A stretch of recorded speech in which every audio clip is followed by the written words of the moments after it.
안녕하세요. 오늘도 사연살롱을 찾아주셔서 감사합니다. 이제 30대 중반이 된 결혼 10년 차 여자입니다. 기혼자 치고는 나이가 아직 어린 것에 비해 결혼한 지는 꽤 오래됐다고요? 맞아요.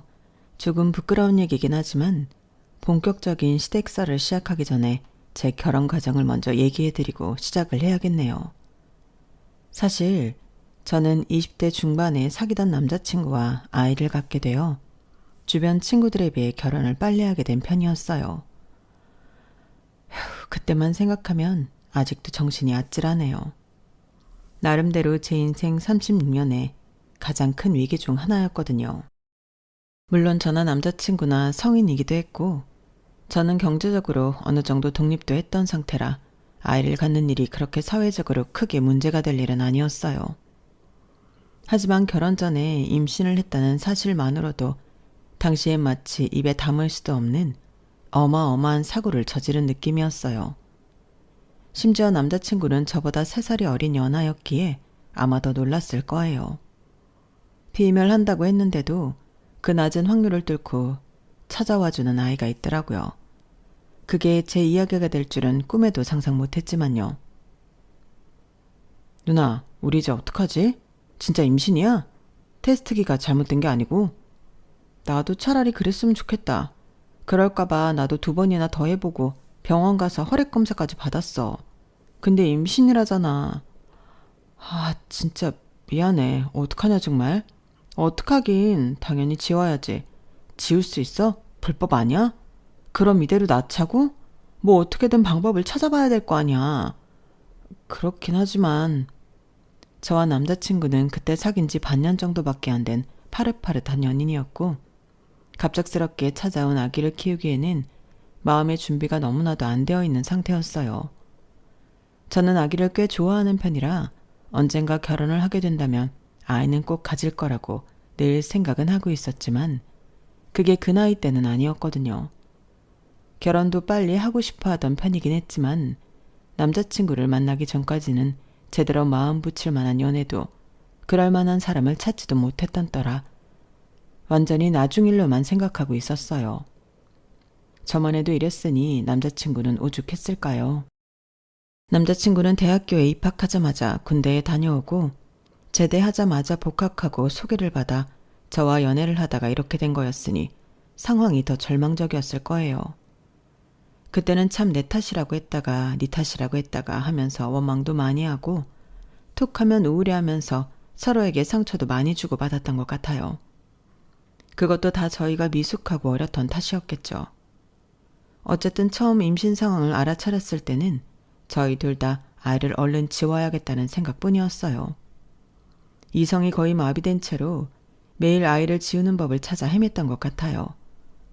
하지만 그때는 지금만큼 검색하면 모든 정보가 나왔던 때는 아니라서 그런지 생각보다 방법을 찾기가 어렵더라고요.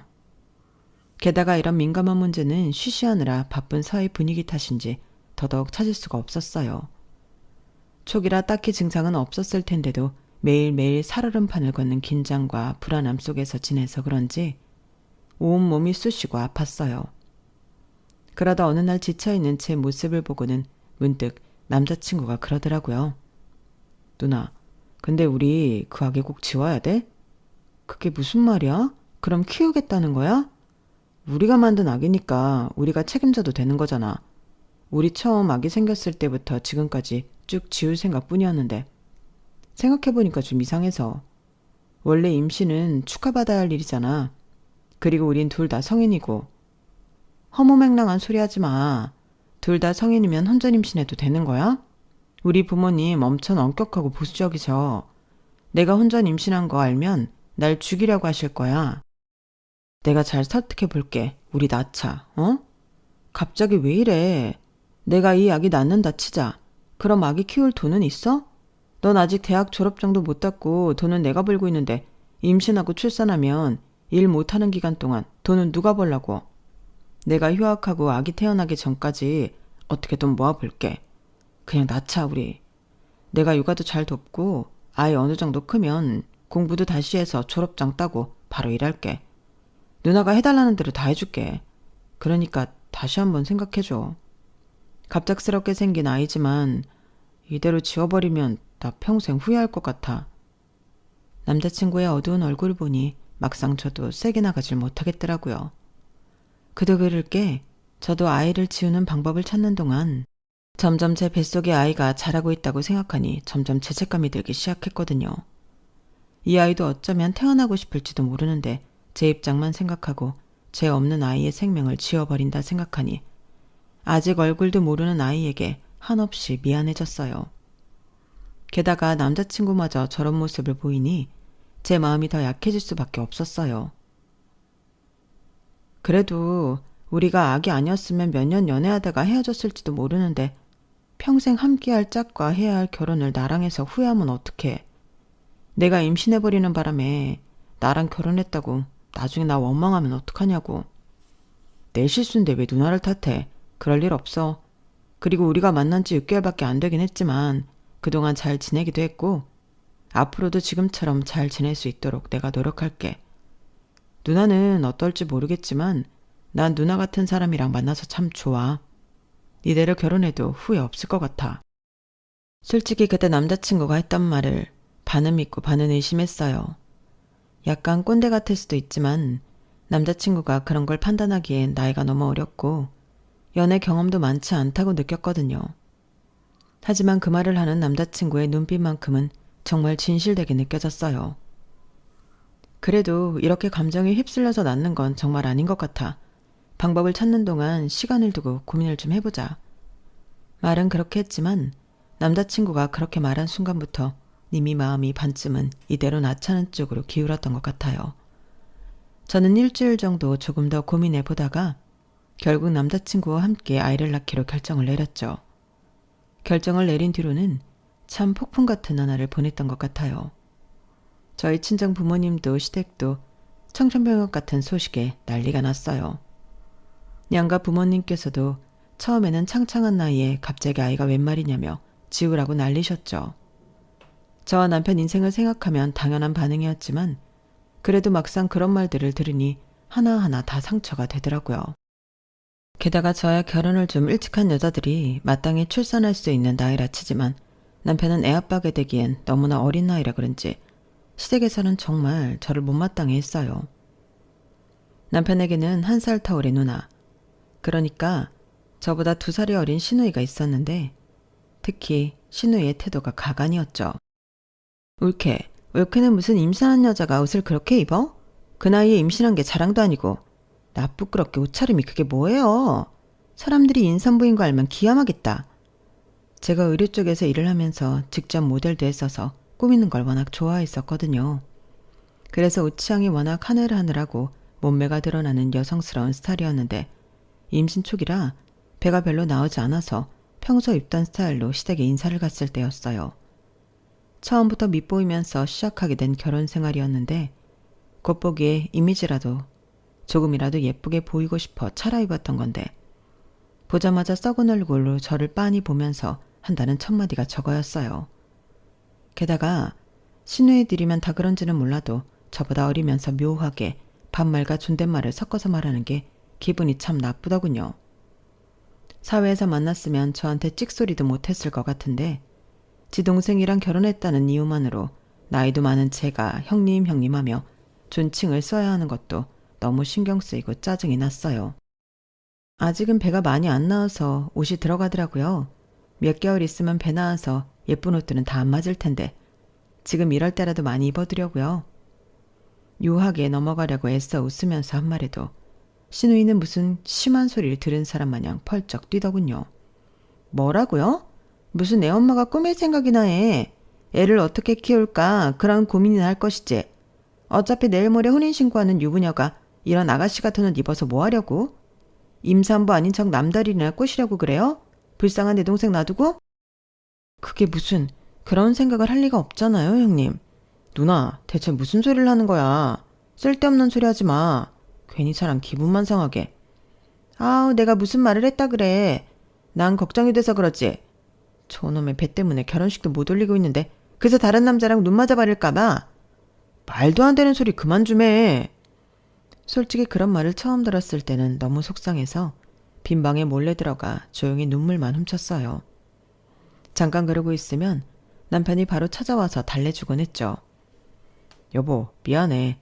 우리 누나가 원래 좀 말하는 게 거칠어. 정말 미안해. 많이 속상했지? 제가 뭘 그렇게 막말을 들어야 할 만큼 잘못했나 분노가 치밀다가도 그때는 할 말이 없었던 것 같아요. 저는 나름대로 학교도 다 졸업하고 업계에서 어느 정도 인맥도 쌓아놓은 상태라 충분히 복직할 수 있는 환경을 마련해 놓은 상태에서 애를 가진 거지만 남편은 아니었으니까요. 뭐 하나 제대로 되어 있지 않은 상태에서 어린 나이에 애나 돌보게 만든 제가 얼마나 미웠을까. 시댁 쪽 입장도 전혀 이해가 안 되는 건 아니어서 저는 그런 푸대접도 꿋꿋이 견뎌냈어요. 이렇게 묵묵히 견디다 시간이 흐르면 처음엔 안 좋았던 시선도 점차 나아지겠지. 언젠가는 저라는 사람을 색안경 없이 봐주시겠지 하는 생각을 했던 것 같아요. 지금 생각해보면 참 미련한 짓이었던 것 같아요. 한 번 바뀐 미운 털이 그렇게 쉽게 뽑힐 리 없다는 걸 그때는 미처 몰랐어요. 그리고 혼전 임신은 두 사람 모두의 책임인데 제가 나이가 많고 사회적 기반을 확보해 놓은 상태라는 이유만으로 저 혼자 죄인처럼 굴면서 푸대접을 받는 게 당연한 건 아니라는 것도 그땐 생각지 못했어요. 신우의 행포는 그것뿐만이 아니었어요. 제가 임신하면서 살이 좀 많이 쪘거든요. 20kg 정도 쪄서 임신 전이랑은 정말 제가 봐도 다른 사람처럼 느껴질 정도로 몸이 커졌어요. 저는 키도 있는 편이다 보니 살이 찌니까 정말 전체적으로 부해 보이는 게 안 그래도 스트레스였는데 그 감정을 자꾸만 신우이가 부추겼어요. 아니 올케 모델하던 사람 맞아요? 지금 올케 몸 보고 옛날에 모델했던 사람이라고 하면 진짜 아무도 안 믿겠다. 아, 제가 살이 좀 많이 쪘죠. 임신하니까 식욕 조절이 잘 안 돼서 그동안 관리한다고 못 먹던 한을 임신하는 동안 다 푸나 봐요. 그래도 이건 좀 아니에요. 내 동생도 남잔데 나이도 연상인데 살까지 이렇게 띠룩띠룩 쪄버리면 나중에 올케를 쳐다보긴 하겠어요? 남편이 그럴 사람은 아니지만 출산하면 다이어트 해야죠, 당연히. 저도 이 몸 그대로 유지할 생각은 없어요. 해야죠, 그럼. 안 하면 사기 결혼이지. 그래도 올케가 그나마 봐줄 만한 게 얼굴이랑 몸뿐이었는데 봐요. 지금 다 망가졌잖아. 어린 나이에 애 생겨서 결혼한 건데 아무리 신뢰가 있다고 해도 다른 부부랑은 달라요. 남들보다 더 긴 세월을 같이 살아야 하는데 서로 안 질리게 관리 잘 하셔야죠. 결혼도 안 한 새파랗게 어린 시누이가 훈수둔답시고 그렇게 인생 2회차인 척 다 안다는 듯 말하는 게 참 어이가 없더라고요. 살찌기 전에는 임산부 같지 않다고 뭐라 하더니 임신해서 살이 찌니 모델하던 사람 같지 않다고 뭐라고 하는 것도 참 속이 빤히 보여서 역겨웠어요. 게다가 사람이 양심은 또 어찌나 없는지 제가 일을 할 때 선물 받은 예쁜 옷들이 많거든요. 그걸 알아서인지 저희 집에만 오면 드레스룸으로 쳐들어가는 건 일상 다반사였어요. 신우이가 무례하게 구는 거야 하루 이틀 일이 아니니 얌전히 구경만 하는 거면 그것도 그러려니 해줄 수 있었는데 신우이는 자꾸만 불쾌하게 사족을 달았어요. 어머, 이 옷 너무 예쁘다. 올케, 이거 저 주시면 안 돼요? 어차피 지금은 안 맞아서 못 입으실 것 같은데? 이렇게 화려한 옷은 애 낳으면 육아하느라 입고 나갈 데도 없겠다. 입고 나갈 데가 왜 없어요. 가족끼리 외출할 때도 입고 친구들이랑 약속 생기면 입고 나가야죠. 육아하는데 친구들이 불러줘요? 저는 약속이 진짜 많거든요. 한참 그럴 나이잖아요. 제가 전에 예쁜 옷 맘먹고 찾아보려고 해도 잘 못 찾겠던데 확실히 올케가 그쪽 일을 해서 그런가 보는 눈이 탁월하시네. 이거 가격도 비쌀 것 같은데? 약속이 적든 많든 아끼는 옷이라서 안 돼요. 보시는 대로 가격도 꽤 나가는 비싼 브랜드 옷이고요. 나중에 살 빼서 다 입을 것들이니까 탐내지 마세요. 제가 이거 형님 다 드리면 저는 나중에 뭐 입으라고요. 올케, 살 빼는 게 그렇게 쉬운 줄 아세요? 말처럼 그렇게 쉬우면 여자들이 다 날씬하지. 그리고 애 낳는다고 살 저절로 빠지는 거 아니라던데요? 오히려 애 낳으면 몸 망가져서 군살 생기고 더 빼기 힘들대요. 괜찮아요. 애 낳고도 날씬한 엄마들 많이 봤거든요. 저도 명색이 모델이었는데 안 해본 다이어트가 없을 만큼 빠삭하기도 하고요.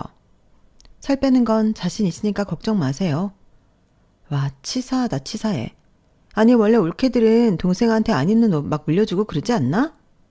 나는 내 동생이 나보다 나이 많은 여자 데리고 왔길래 아 드디어 나도 올케가 생기는구나 하고 기뻐했는데 무슨 올케가 이래요? 어차피 입지도 못할 거 완전 욕심쟁이다. 제가 왜 올케예요 형님? 참나 이러면 옷들도 서운해해요. 주인이 왜 날 옷장에서 안 꺼내주지? 그러면서요. 그럴 바엔 입을 수 있는 사람이 열심히 입어주면 좋지 않나요? 걱정 마세요. 그럴 일 없게 제가 곧 입고 다닐 거니까.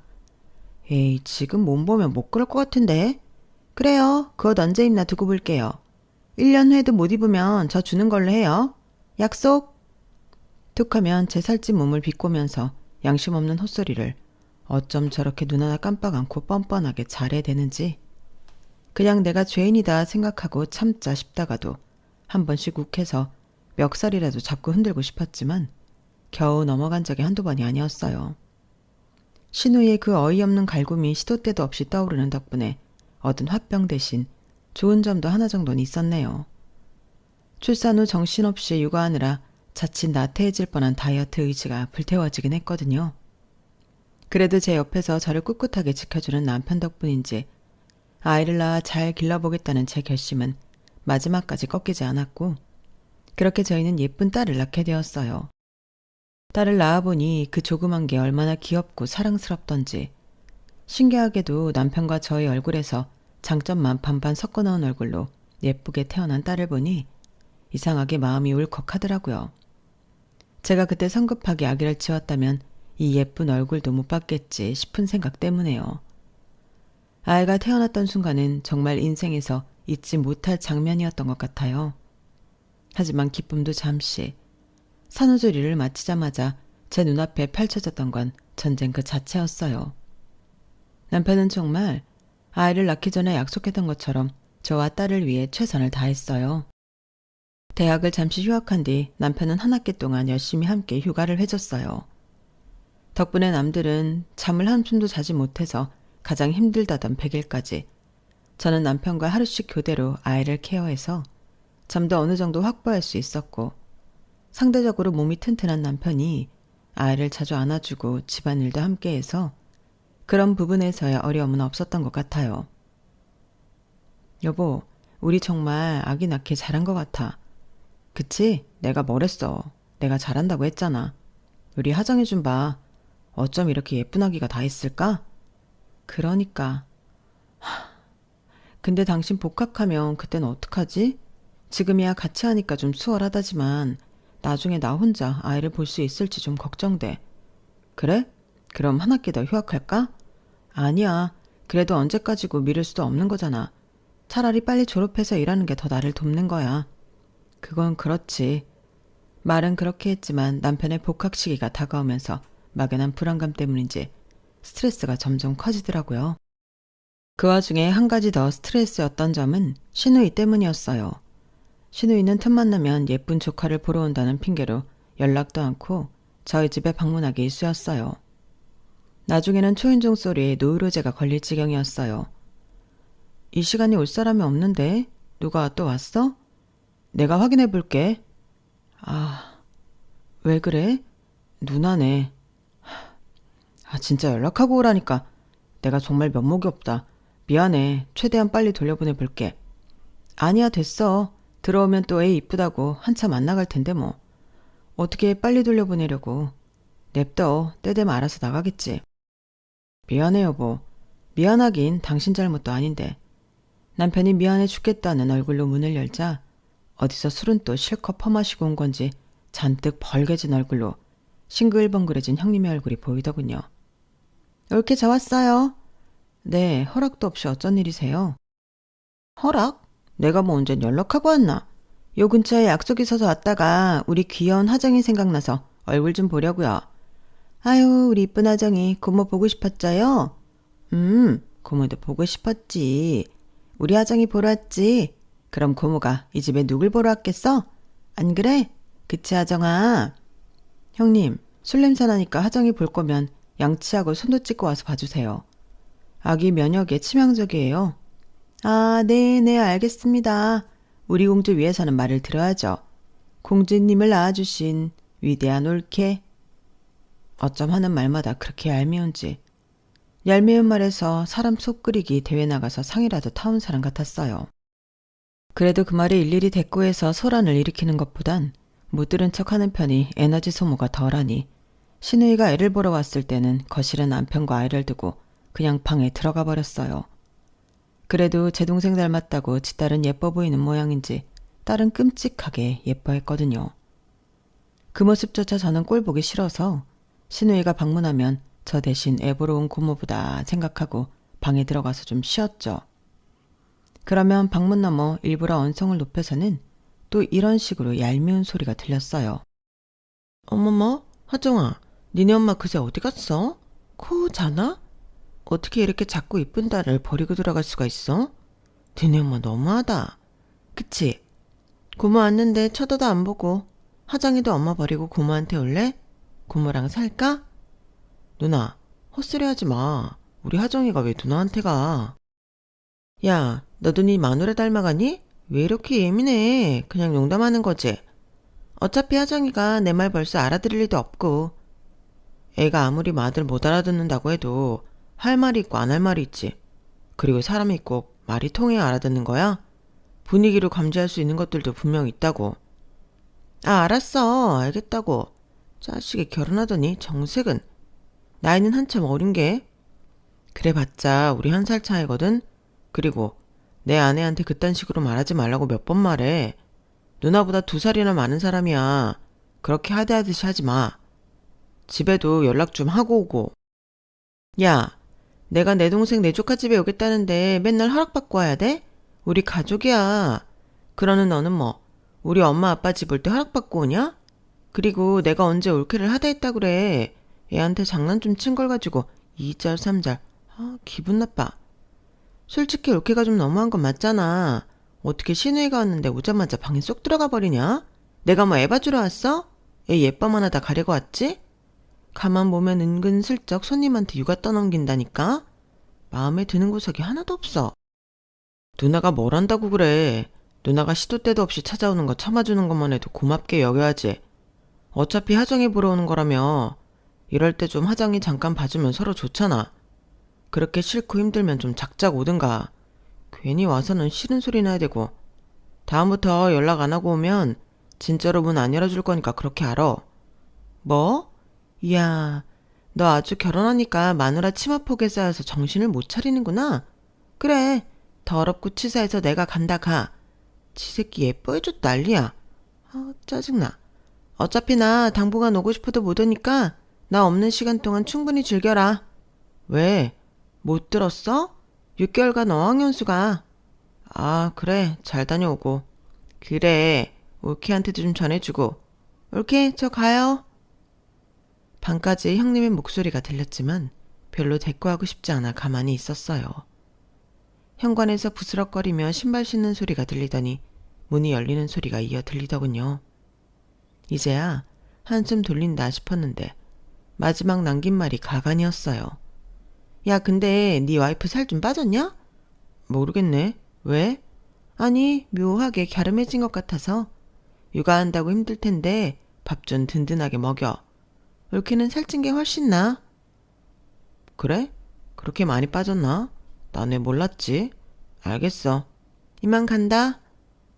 육퇴 후 남편과 함께하는 맥주 맛에 빠져 한동안 살을 뺀다 말로만 하고 못 빼던 시기가 있었어요. 이대로는 안 되겠다 싶어 최근 맥주와 야식을 끊었더니 붓기가 빠지는 건지 2kg 정도 감량했거든요. 그런데 그 미묘한 차이를 알아보고 경계하는 게 참 놀랍고 소름 끼치더라고요. 그 말을 듣고 더욱 이대로는 안 되겠다는 생각이 들며 의지가 불타올랐어요. 당시 몸무게에서 출산 전으로 돌아가려면 15kg는 빼야 했지만 형님이 돌아오기 전까지 뺀다고 생각하면 충분한 기간이었어요. 여보, 나 요즘 아이 보느라 몸이 여기저기 쑤시는데 운동 좀 시작해볼까 봐. 그거 좋은 생각이네. 내가 애 보는 동안 운동하고 와. 고마워, 여보. 저는 그 길로 당장 헬스장을 끊으려다 우연히 오후 헬스장 직원을 뽑는 공고를 보고 아예 오후 인포데스크에 지원을 했어요. 공고 직원 혜택으로 헬스장 이용을 마음껏 하게 해준다는 말이 적혀 있었거든요. 남편은 복학을 하고 오전 위주로 수업을 짰고 수업이 끝나면 아이를 남편에게 맡기고 저는 헬스장으로 근무를 나갔어요. 아이를 키우려면 몇 푼이라도 더 벌여야 했기에 저에겐 정말 딱인 일이었죠. 점장님도 좋은 분을 만나서 일하는 동안에도 손님이 없으면 운동을 하게 해주셨고 기구 사용법 같은 것도 자세히 알려주셨어요.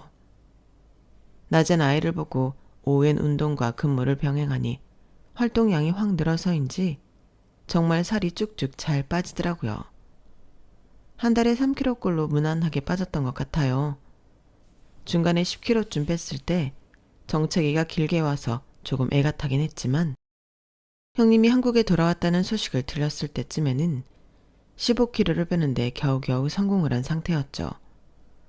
운동으로 건강하게 살을 빼고 근육을 키워놓으니 제 몸은 모델 시절보다 더 탄탄하고 라인이 예뻐 보이더라고요. 얼굴에 혈색도 돌고 자신감도 넘쳤어요. 예전에 옷장에 쌓아놓고 못 입던 옷들도 하나둘 꺼내 입으면서 행복감을 느끼고 있을 때쯤 시부모님의 생신이 다가왔어요. 간만에 비싼 레스토랑에서 코스 요리를 먹기로 한 자리라 저도 격식있게 갇혀입고 나가야겠다 싶더라고요. 그래서 뭘 입을까 한참을 고민하다가 시누이가 달라고 꽤 오랫동안 생떼를 썼던 모 명품 브랜드의 핑크색 트위트 자켓이 눈에 띄었어요. 1년 뒤에도 못 입으면 자기한테 달라 했던 그 말이 머릿속에서 떠나지 않던 차에 잘됐다 싶더군요. 이번 기회에 이걸 입고 나가서 제가 한 말을 스스로 지켰다는 걸 직접 눈으로 보여주고 싶었어요. 와 여보, 진짜 오늘 연예인 같다. 우리 연애하던 시절 같아. 내가 이래서 당신한테 첫눈에 반했었는데. 그치, 나도 살쪄있을 땐 내가 아직도 한참 이쁠 나이라는 걸 까먹고 살았어. 살 빼길 너무 잘한 것 같아. 설레 보이는 남편의 눈을 보면서 연애 초에 느꼈던 행복감을 참 오랜만에 다시 느꼈던 것 같아요. 그렇게 연애 시절을 회상하며 즐겁게 대화하다 도착한 레스토랑엔 시부모님과 시누이가 먼저 와 있었어요. 올케? 네 형님, 오랜만이에, 아유, 이게 무슨 일이냐? 둘이 옷을 아주 똑같이 입었네. 사이다를 날려줄 생각에 신나게 왔는데 시누이는 저와 비슷한 핑크색 트위트 자켓을 입고 앉아 있었어요. 그렇게 달라고 생떼를 부리더니 같은 제품은 못 사니까 디자인만 비슷하게 카피한 듯한 다른 옷을 입고 있더라고요. 그 모습을 보니까 참 기가 차면서도 안쓰럽더라고요. 그렇게 누군가를 따라하고 말아야 직성이 풀리나 싶기도 했고요. 어찌됐든 제가 싫어하는 사람과 얼핏 보면 같은 옷을 입고 있다는 게 좀 불쾌하더라고요. 제 속도 모르시고 시부모님은 두 사람이 쌍둥이 같다느니 자매인 줄 알겠다느니 속 없는 소리나 하셨죠. 형님도 제가 이 옷을 입고 나올 줄은 몰랐던 모양인지 벙쪘더라고요. 그렇게 저희끼리만 느끼는 어색한 분위기 속에서 식사가 시작됐어요. 이렇게, 근데 살을 언제 이렇게 많이 뺀 거예요? 나 처음에 저쪽에서 걸어 들어오는데 못 알아볼 뻔했잖아. 그러니까 우리 며느리가 정말 인물은 훤칠하다니까. 키도 크고 얼굴도 작고 살 빼니까 아주 인물이 나네 나. 에이 엄마, 그건 너무 오바다. 키 큰 건 맞는데 올케가 인물이 그 정도는 아니지. 나는 올케 살쪘을 때가 오히려 얼굴이 낫던데. 동글동글 복스러워 보이고. 어머 그래요? 다들 주위에서 살 빼는 게 낫다고 하던데 그쪽은 형님 취향인가 봐요. 그래서 형님께서 이렇게 볼살을 동그랗게 찌워오신 거구나. 미국에 맛있는 게 많았나 봐요. 뭐라고요? 그치. 안 그래도 나도 그 소리 하려고 했다. 너 대체 뭘 그렇게 먹어댄 거야? 미국엔 고칼로리 음식 많다고 그렇게 조심하라니깐. 엄마, 나 별로 안 쪘거든요.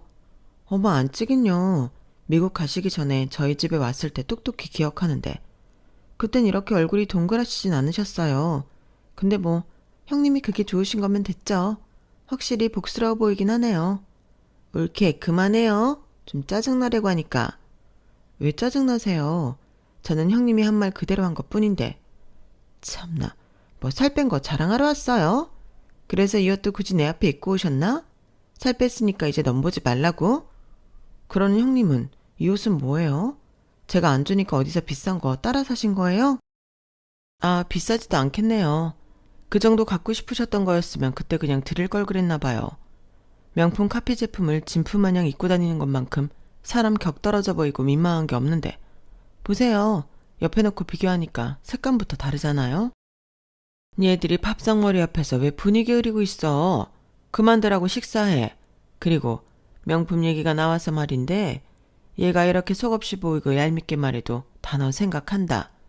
며느라, 이번에 한국 들어오기 전에 미국 아울렛 가서 우리 명품 선물 싹 사오지 않았겠니? 나도 하나 받고 이 사람도 하나 받았다. 네 것도 있다고 했으니 한번 보렴. 시어머니께서 하얀 종이봉투를 건네셨어요. 겉에 하이엔드 명품 로고가 박혀 있었는데 조금 철렁하더라고요. 이 인간이 나한테 그럴 리가 없는데 정말로 이렇게 비싼 선물을 사왔다고 싶었거든요. 도대체 이게 어떻게 된 일인가 의문이 드는 와중에 손은 착실히 포장을 풀고 있었어요. 와, 이거 몇백만 원은 할 거 아니야? 당신 것도 사왔을 줄이야. 감동이다. 순수하게 감동받은 남편의 목소리를 들으며 제품을 꺼냈을 때 저는 표정이 실시간으로 굳는 걸 티내지 않으려고 노력해야 했어요. 의류 관련 일을 하면서 제일 먼저 배운 게 유명 명품 브랜드 로고의 디테일로 진품을 구분하는 법이었는데 신우이가 선물한 가방은 누가 봐도 가품이었거든요. 마감도 꽤 깔끔하고 광택도 잘 재현해서 잘 모르는 사람들이 보면 진품으로 착각할 만했어요. 이걸 좋아해야 하나 말아야 하나 고민하는데 저와 약간 말다툼을 한 후라 뾰로통해져 있던 얼굴에 묘한 미소가 감돌더군요. 느낌상 방금 제가 한 말 때문인 것 같았어요. 명품 카피를 진품 마냥 입고 다니는 것만큼 없어 보이는 게 없다고 한 소리요. 지금 이 인간이 저에게 가품을 선물하면서 제가 바로 그런 인간이 되어야 할 예정이었으니까요. 다만 이 자리에서 이게 가품인 걸 밝혀서 분위기를 망치고 싶지는 않아서 그냥 넘어가기로 했어요. 감사합니다, 형님. 제 것까지 챙겨주실 줄은 몰랐네요. 많이 비쌌을 텐데. 이 돈으로 트위트 자켓이나 진품으로 사시지. 그 돈 아껴서 저한테 명품까지 선물해 주시고 감동이에요. 아, 그놈의 트위트 얘기 좀 그만해요. 짜증나니까. 가방이나 잘 메고 다녀요. 올케한테 딱 어울리는 가방이라 생각나서 산 거니까. 형님한테 더 잘 어울릴 것 같은데요. 안 그래도 저도 같은 디자인으로 하나 샀어요. 으스대며 제 옆에 놓여있던 가방을 들어 보여주는데 진짜 어이가 없었어요. 자기 건 또 진품으로 샀더라고요. 뭐 저런 인간이 다 있지 싶은 와중에 스테이크가 나왔어요.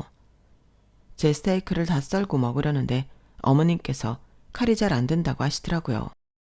어머님, 그럼 이거 드세요. 그거 제가 잘라서 먹을게요.